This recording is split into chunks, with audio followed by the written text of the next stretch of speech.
all the diving you can do in the world, ice diving is the most dangerous type of diving and filming that you can do. You can only last, with a proper suit, maybe 30 minutes before your mouth is so cold your regulator falls out of your mouth and you can't breathe. Every year, people die in the ice, on the ice, under the ice. You make one wrong move, you're dead.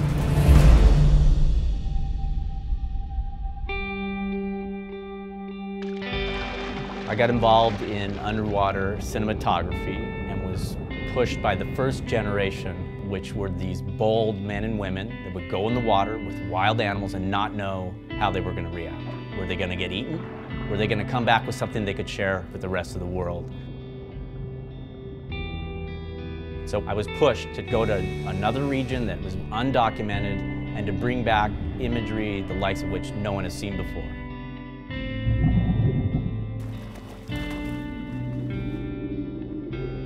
Every March in the Magdalen Islands up in Canada, millions of baby white harp seals are born on the floating pack ice. When they're born, really only have 12 days to learn everything they need to know to survive. So almost immediately, they go into the water. They don't have a lot of fat on them, but enough where they're buoyant. They can't really swim yet. And so they're just like an infant, you know, going in the water and kind of splashing around, treading water. I wanted to go there to capture the first moments.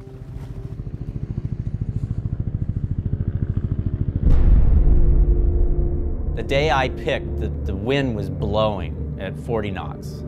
It was howling. And I landed on the ice where there was an open crack, this lead. I saw lots of animals bobbing in the crack. And this opening was about the size of a small living room. So I land, I get all my gear out, I get my regulator together on my tank, and by the time the regulator was on, the hole that was 20 feet now shut.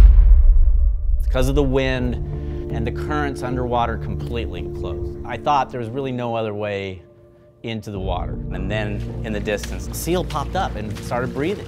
Seal breathing hole is kept open in the pack ice by the seals. They actually take their nails and they scratch around the hole and they keep it open so it doesn't freeze over. And I looked at the guy that I was with. He was a really expert with ice. And I said, well, what do you think? You think I can go down that hole? It was the only opening because all the openings around us were closed. And he nodded his head, let's go for it. And so I entered the seal breathing hole.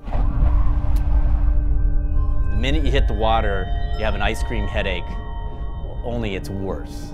And you got to spend the first 2 minutes of your dive, you exhale through your nose to try to warm up your face till the water actually numbs around you.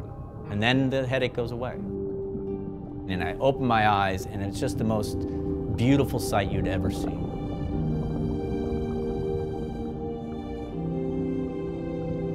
With these seals everywhere, I was just in heaven. And then all of a sudden around my waist, I feel a sharp, sharp tug, a jerk.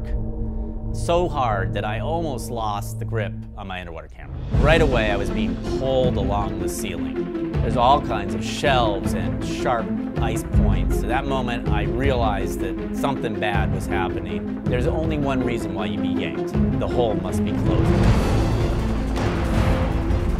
I see what used to be this seal breathing hole. It's no longer a round hole. It was, from my view, shut. I had about 700 pounds of air. If you were calm, that would last you another 5 minutes. I start looking around under the water and I'm trying to find another opening. And there were no openings. Everything was shut. At that moment, under the ice, I thought my life was over. The idea of drowning is one of the worst ways to go. I think it's total panic. I don't think there's anything that can prepare you. My body and my mind was not giving up, and so I kept jamming my head and my body and my hands up in the area where there was an opening. I thrust up once again, and I was able to get my head out. And I was able to get it enough above water to look at my guide's ankles and his calf. And I see this blade, coming down. And he's away, he's hacking, and he's hacking, and he's hacking. What I didn't really realize was going on above water. So my guide picked up an axe to open that hole. My shoulders with my tank combined, I was too big still to get through this tiny little opening.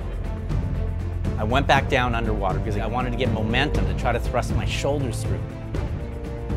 I've got probably 2 minutes, I don't know how much air. The panic is that you don't really know. Finally, I thrust up and I was able to get my shoulders and my tank out and it sort of cinched into the hole that my guide was cutting up to my arms. He grabbed my shoulder and he yelled at me, the only English he knew, "Crawl, crawl, crawl, crawl, crawl." And I just crawled out of the hole. And I turned around and I looked back at what was once this beautiful 30-inch in diameter seal breathing hole, and it was completely shut.